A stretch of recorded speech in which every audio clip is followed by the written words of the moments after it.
If your team got guaranteed money, tell them call me. Whoop. Make me say, my. I done been around the world. Yeah, I was made for this. Player performance with J.A. Cavalier.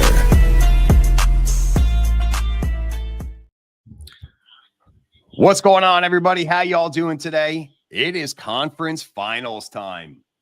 We finished off the Western game 1 last night. Dallas with a freaking tornado of a fucking comeback.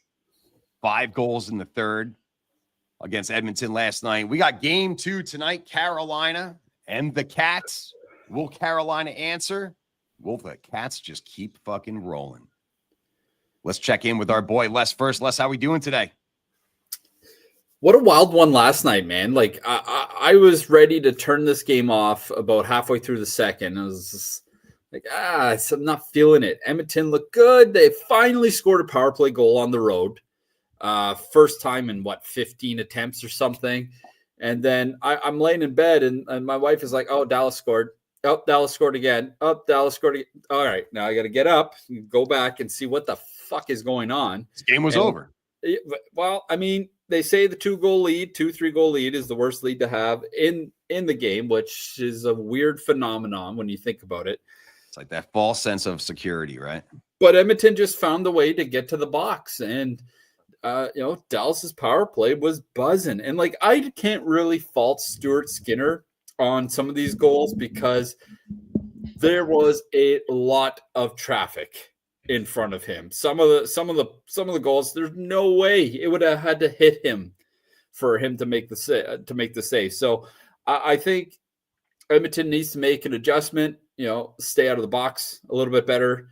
And we did have Dallas on the money line on the VIP card, so we did cash that. We did cash the bacon parlay with Evan Bouchard under 2.5 shots and the Moose over 2.5 shots. So we smashed that for a small profit last night.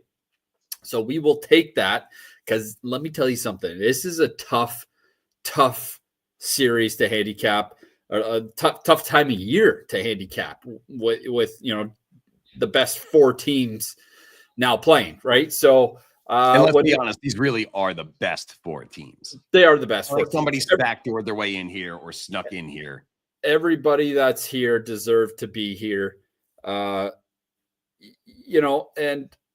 it's going to be an interesting one tonight. Florida goes in on no rest and does what they do, which blew me away. I had Carolina winning that game. Everything pointed to, like, eventually you guys, you're not robots, right? Are they? They might be, because are they? There's no sign of fatigue. They play, a very, very systemized game. They hit everything that fucking moves, and that's been their model for the last 2 years. And you can clearly see how good of a result it is. And like, look at the curse in Carolina. Carolina is 0-13 in Eastern Conference final games. That means they've gotten swept 3 fucking times, and now they're down 1-0. Like, I know we talked about the Leafs and their curse and whatever, but this might be even better than the Leafs bullshit curse or whatever, because you got swept 3 series in a row, and this dates back a long time, but it's a fucking wild stat to think about. Like, is it real? Could this happen again? Could it be 16-0, 0-16, I guess, depending on what side you're on? Listen, I mean, Florida's getting contributions up and down the lineup, and as Randy in the chat says, I think the number is not 10 plus, it's 17. 17 different goal scorers. Everybody's on the score sheet for this. So, to look at them and say, like, oh, they must be tired. I mean, you're rolling 4 lines, whatever the situation is, and the puck is just finding the back of the net. Now, if we look at last game, right, like, and maybe I'm grasping for straws, right, but Carolina truly outplayed Florida. They had more opportunities. They had more shots. They controlled the puck more. But they just the puck was just falling off the stick left and right. No crisp passing. You know, they had the legs, and we were worried about maybe, you know, they had a little bit too much time off, you know, so maybe take them a period or two to like kind of get up to snuff. But Florida didn't fucking miss a beat.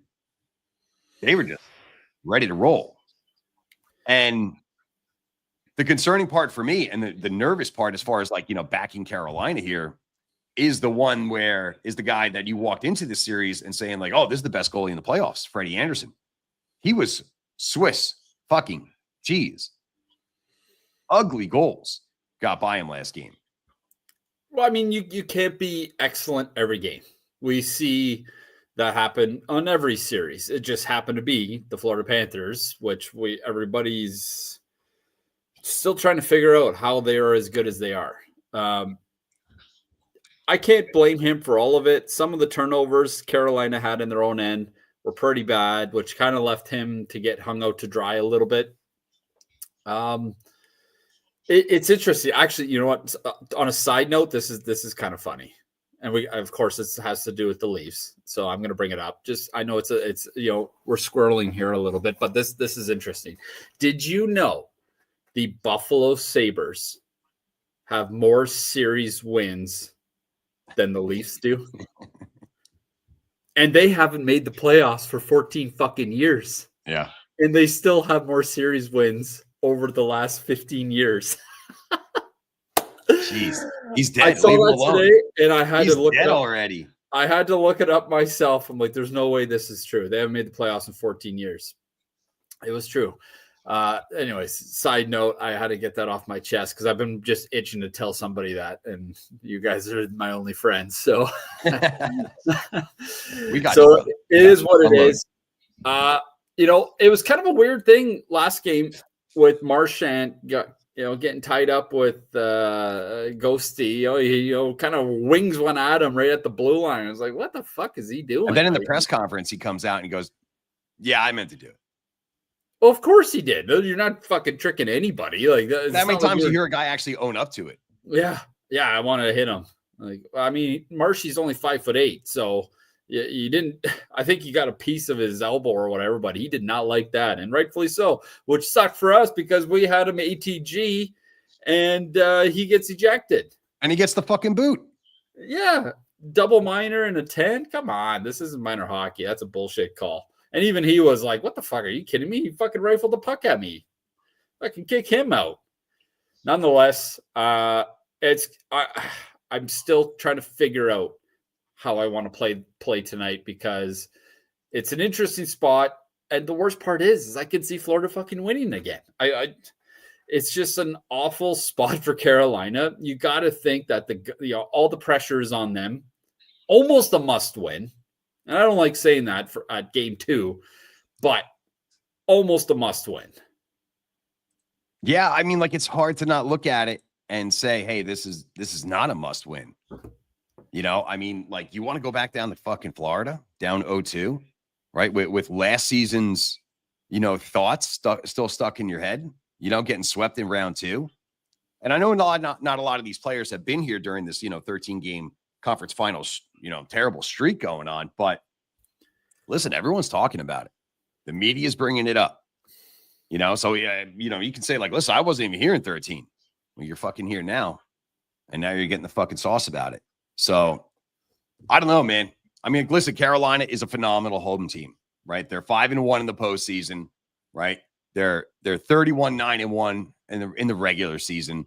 And we just watched during round 1 and round 2, just complete domination at home. But can they actually compete? Like, so there's been a narrative for years and years and years about Carolina being Florida's little brother. So is this the year that they get out of the shadow or not? You know what? I can't see this being a sweep because it's just so hard to win 4 games in a row, even though Carolina finds a way to lose 4 games in a row every time they get to this stance. But it's hard to not let the past affect your decisions going forward. Because in my opinion, this is a better probably the best Carolina team that I've seen play since Rod Brendamore won the cup back in the day. What was that, 2005 or whatever it was? And they beat I can't remember, but listen, let me cut you off for a second, right? Because I mean, like, I'm looking at Rod Brendamore, right? And I'm watching him in game one, and he had a couple calls not go his way in the beginning. And he completely lost his fucking mind on the stripes. Yeah. He's an emotional guy, right? A fucking gasket.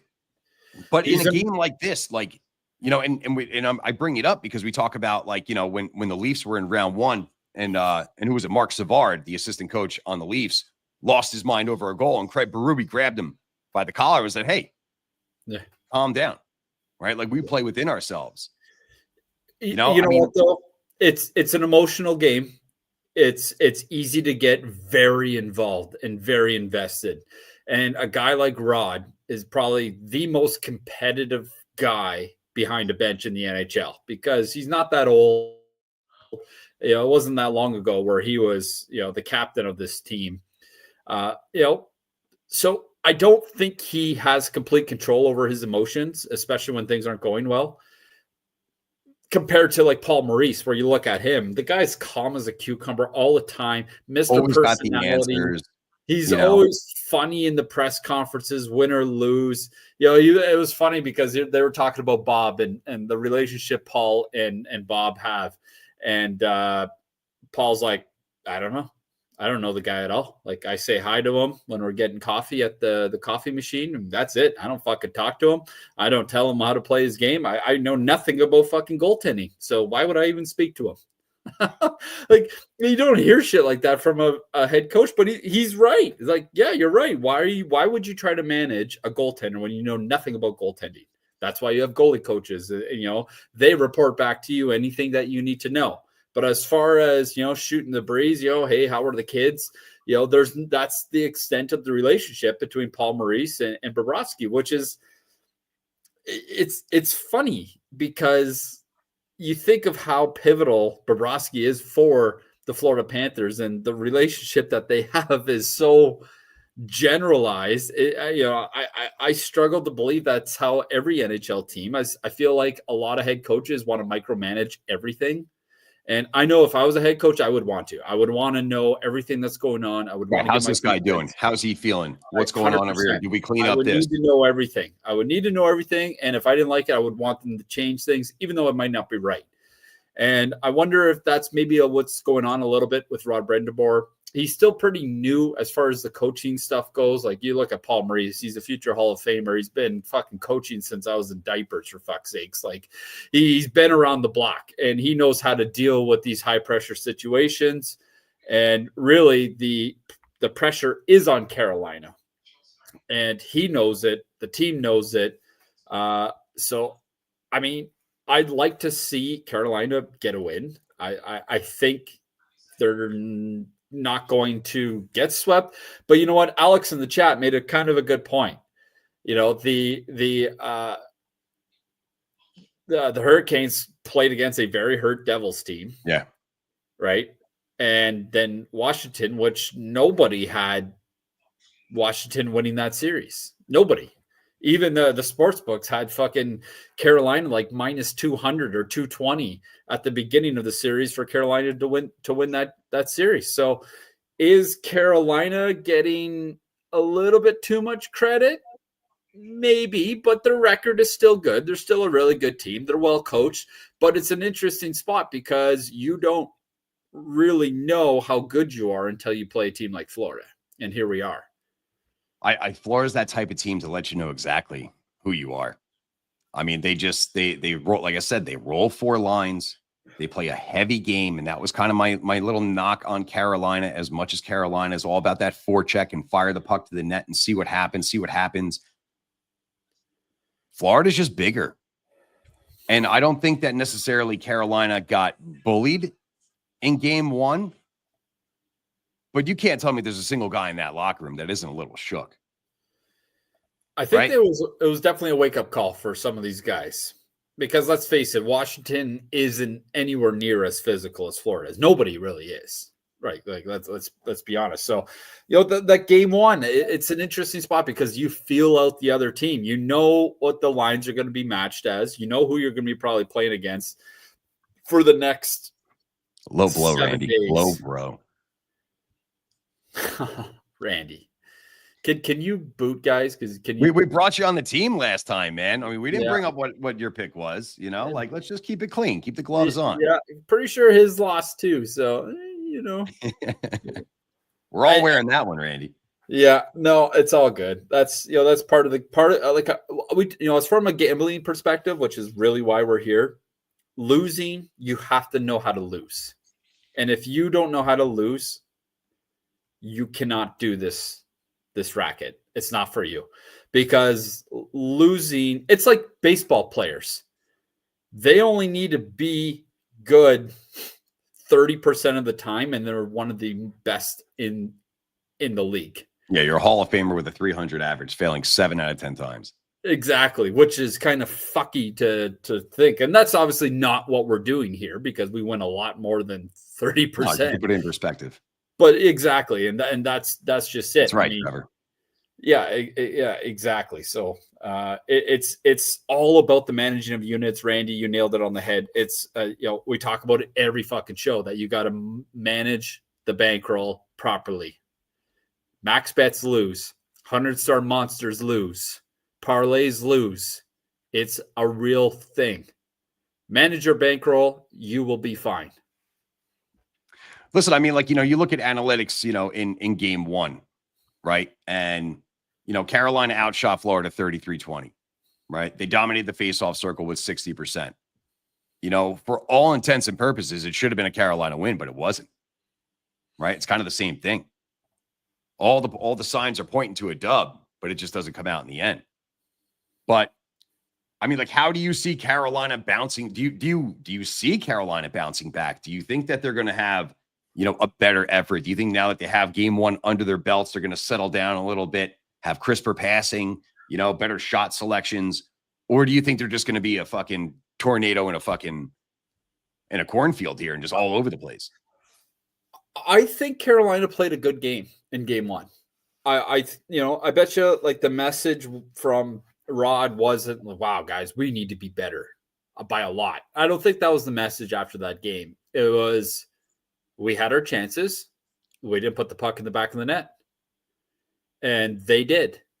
They made us pay. We kind of got pulled into their game. So, execution is everything, obviously. If you can't score, you're never going to win. And when you got a guy like Bob at the other end, who has been exceptional all playoffs so far, it's going to make things challenging. Never mind getting through everybody, right? So I think they don't need to change a lot. I think they need to, they did such a good job of getting the pucks deep and going after it, but they just, I don't know. I don't know what the real answer is for Carolina. I don't think that they change much. I think that they just keep the train on the tracks, and eventually, some bounces are going to go your way. So listen, I mean, this is what I love about game ones, right? Is that game one overreaction, right? Let's not forget that Florida was down 0-2 to Toronto. We all know how that ended up. Let's not forget what Edmonton looked like against LA. You want to talk about a team that made another one look like an AHL team. And look with how that ended up. So I mean, it's easy to jump off the bridge in the middle of the game one for the Carolina game. I'm firing off bullshit motherfuckers, to your left and right. And you're like, dude, slow down. Calm down. Take it easy. Right? So, I mean, it's easy to get stuck in this. Well, Freddie gave up all these goals. They didn't just lose by one goal. They lost by everything. So, I mean, if Carolina doesn't come out to win this, and if Florida is able to actually sweep them, Rod the Bod can't say this wasn't sweet, because this was such a sweep. So, I don't know, man. I think we're in for an exciting game tonight. I mean, the Panthers have the league's best penalty kill at 93%. Hurricanes are operating at 28%. I mean, is this a tight checking game? Stay out of the box, and you'll find your way to a victory, one side or another. I mean, how pivotal do you think special teams are going to be in this? Any PPGs out there that we see for somebody? It's a tough one because I see the refs doing a good job of letting them play. So, which takes a lot of power play goals and, higher scoring games out of the equation, which, first of all, I fucking hate it. I hate the fact that the refs ref two different games between the regular season and the playoffs. I think that's some bullshit right there. And you keep it the same all the way around or pick one. You want to let it loose? Well, then you start from game one of the season and let loose. I never was a fan of that. People like high scoring games. At the end of the day, we're watching, it's TV. It's a business. They want people to tune in and watch. Well, I mean, they don't want to tune in and watch a soccer game. They want to see high energy goals, that sort of shit. They want to see games like Dallas and Edmonton last night. Lots of penalties called on both sides, power play goals, lots of scoring. Fans loved it, and everybody had a great time. So I'm a little bit worried about Anderson because when he gets cold, and he struggles to get hot again. And even though he's been great, he was due for a correction. I think he might have been playing better than what he probably can. So he's due for a correction, whether it's tonight again or not. I don't know. We'll have to wait and see. But there might be a save prop on tonight's card. So if you want to know where I'm leaning on the save prop, get that VIP package and find out. So another little storyline in this, since you brought up goaltending, is if you watched game one, I think it was Jordan Martinook before the game in an interview, somebody asked him about something about playing physical in front of the goal, in front of Bobrovsky, right? And he pretty much flat out said, well, we know what they're going to do. Now it's our turn to play that way. And Svechnikov did his little, Bennett impersonation, sliding through the crease, through the hip out there, caught Bob in the head. And then, of course, Bob did his triple Lindy and went flying, no call. But, they hit Bob a couple times and Bob was chirping with the refs. And he's normally just like a guy who's in his zone. If there's a scrum in front of his net, he just skates to the corner. Let me know when you guys are done. So, I mean, I'm not sitting here saying that they're inside of Bob's head, but I can sit here and say, if you're a team like Florida and you just watch these fucking guys take runs at your goalie, and granted it was a 5-1 victory, right? Or I think it was 5-1. So there's no reason to really, push the issue then. But if you don't think that these boys are talking to themselves and saying listen, they're going to do that to Bob. We know what our mission is. And we know that Timo Meier, knocked Freddie out for a couple games with his vicious slow motion push that almost murdered the fucking guy. I mean, every goalie sells the minute they get touched there, they just got fucking shot by a sniper in the 300s, I get it. I would do the same. I've sold calls all the time. I was one of the best at it. The minute you got close to my face there, the fucking head snaps back, the gloves, you're trying to get, come on. It's about fucking winning. And that. And you know what? I think there should have been a couple goalie interference calls in that game. And this comes back to the reffing being, when is enough enough? Are you going to let this slide all the time? Because you're just giving the green light to these guys. And these guys are some big boys. And I can see Sam Bennett getting maybe a little bit more invested into, flirting with Anderson in that crease tonight. All right, you want to play that game? No problem. Sammy, go do your thing. Yeah. Right? Unleash the dogs. But if you're Carolina, I like what you did. Yeah, you got to get to him. This guy's so fucking locked in. You have to get him upset. You got to do something to get him off his game. And if they're not calling it, then don't stop. Yeah. Keep running them. And if you happen to take a fucking penalty, well, maybe that'll be the turning point where he falls off his game a little bit. But I like it. It is a part of the game. It's, I'd never like to see guys get hurt because of it. Anthony Stolarz just came out saying that I have a concussion. Fuck off. Yeah, whatever, man. Like, yeah, it's part of the game. You're on the ice. You're going to get bumped. You're a Band-Aid to begin with. But Bob is a tough guy. Like, some of his the guy crashing into him last game, he kind of got his knee all twisted up, and I was like, ooh, fuck, that kind of. Yeah, that was an ugly fall. That was awkward. Like, Markstrom was out 6 weeks with a fall, almost the exact same thing. So either Bob's a robot or he's a robot. Well, I mean, Carolina's favorite at home at -130. The under is favored here, 5.5. The under did not cash in the last game with Florida winning. It was 5-2, 7 goals up in that one. Let's get the best bets here. What are we thinking about game 2 tonight? Does Carolina come back? Do they show the jam, or do they roll over and lose 14 in a row? When you put it that way, it makes it a lot harder. But I can see Florida continue to put the puck in the net. They've just done such a good fucking job over the last few weeks of finding a way to get it in. So, you know what?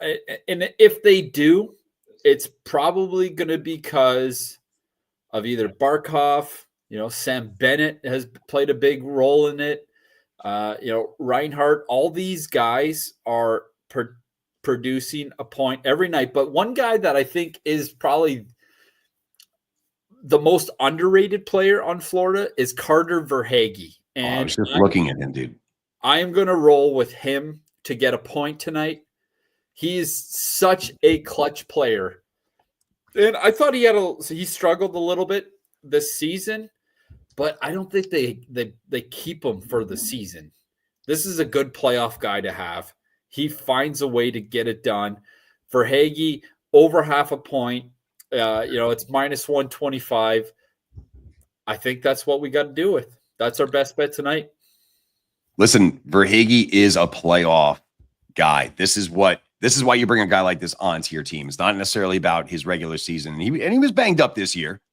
He missed some time, but this is Mr. Clutch right here. And he finds. I mean, I think he was a little soft on his goal. His power play goal to open up the scoring in game 1. I thought Freddie should have had that one, but he's found himself alone in the net, right in front of the net. And what do you do? Right, roofed a little backhand sauce, got it right past him. So this is a guy that responds every playoff series. So love that. Love Mr. Verhaeghe right there.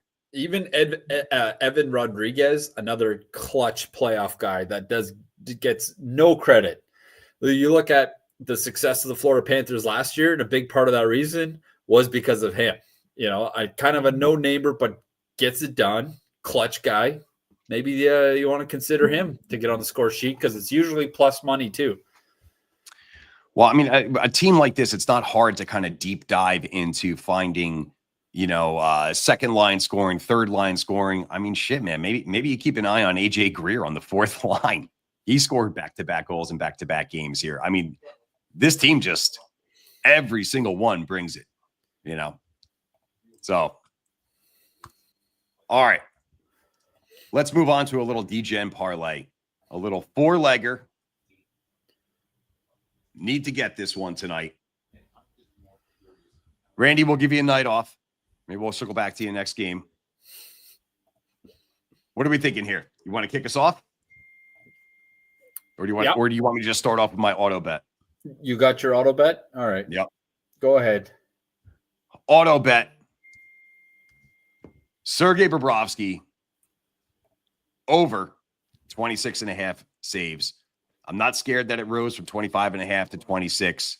I mean, we know what kind of team Carolina is. We know what their recipe is. And it may be their Achilles heel at the end of the day, right? By maybe they're not as selective as they should be, but they fire the puck at net. And Bob has been there. I mean, Bob has let in, one goal in, I just had the stat right here. Two last game, but yeah. But I think he's only like averaging 1 goal against or some shit like that. I don't know. I lost it. My eyes are going.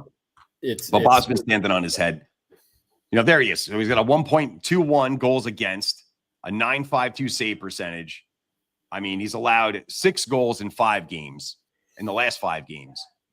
So I mean, somebody was asking before, what do we think about Bob as the Conn Smythe? I mean, if they get there. Oh, for sure. And it's not even that hard to fathom them getting there. Abso-fucking-lutely.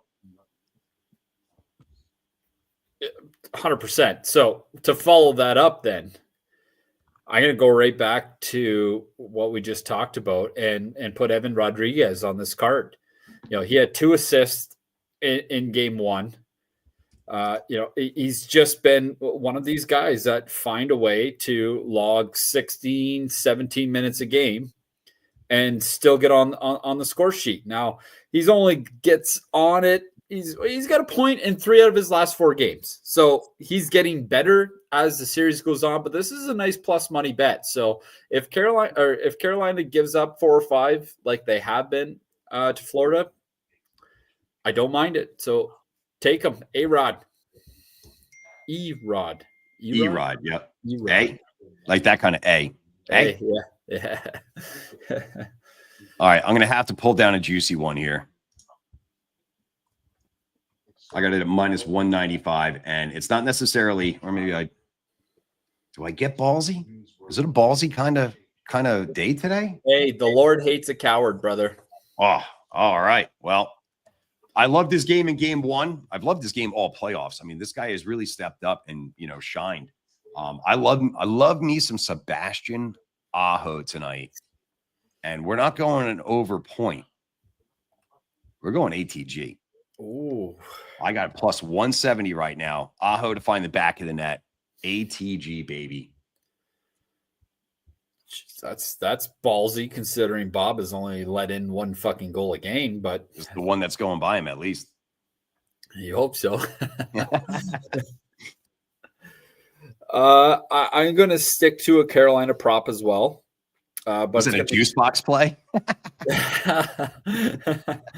It's actually going to be Seth Jarvis over 2.5 shots. Love his fucking game, dude. Yeah, he's just one of these guys that get it done. If Carolina doesn't get it done, it's because Seth Jarvis didn't have a good game. This guy's been a pivotal player for this team, and 2.5 shots, you're getting a good price. So all 4 of these put together, plus 2,200. We got big plus money in our hands. That's the whole fucking point, right? Yep. Yeah, there's a pizza money parlay, guys. Let's have some fun tonight. Play these guys straight, play them all together. I mean, I'm locking. Obviously, you're all locked in. You're ready on the trigger finger, ready to roll. I'll be on there just as soon as we get off. So we're looking at Sergei Bobrovsky over 26.5 saves. We got Evan Rodriguez to find the point sheet over 0.5 point. Sebastian Aho anytime goal, and Seth Jarvis over 2.5 shots. That's our little 4-legger today. And that's what we got. So, big game in Raleigh tonight. Are the Canes going to snap this stupid streak that they're on? Or the Panthers going to be an auto bet for the rest of the fucking playoffs? I don't know. It's looking hard to fucking argue right now. But we'll see. That's why they got to play the games, guys. So, thank you very much for joining us today for Puck U. Make sure you guys slam that like button. Make sure you subscribe, turn your notifications on. We'll be here every day, Monday through Friday, with more. No unders. Unders are for nerds. Life's too short for unders. Fuck you. We took under Evan Bouchard 2.5 shots last night in the cash, so fucking suck it. Where were you, Edwin? All right. Any closing words for the guys? Hey, if you want all the best bets, I haven't decided. I have a max bet going on tonight's card. I might bump it to the first 100-star monster bet. I haven't decided yet. So I'm going to figure that out right after this podcast and get the card out to VIP. So you're not going to want to miss this one. get your card. $100 gets you every single bet I make for the rest of the season. We keep printing money here at NHL Ylose. We're going to continue doing it right up until the cup is hoisted. Let's make it happen. All right, guys, we'll catch you back over here tomorrow. Enjoy the games tonight. For Les Victory, I'm Mike Burns. This has been NHL Player Performance Puck You. We'll catch you guys back over here tomorrow. In the meanwhile, make sure you guys never play above your heads. Always play with your heads. Manage your bankroll. Play smart. Come out the end on the right side. We'll see you tomorrow. Cut my life into pieces.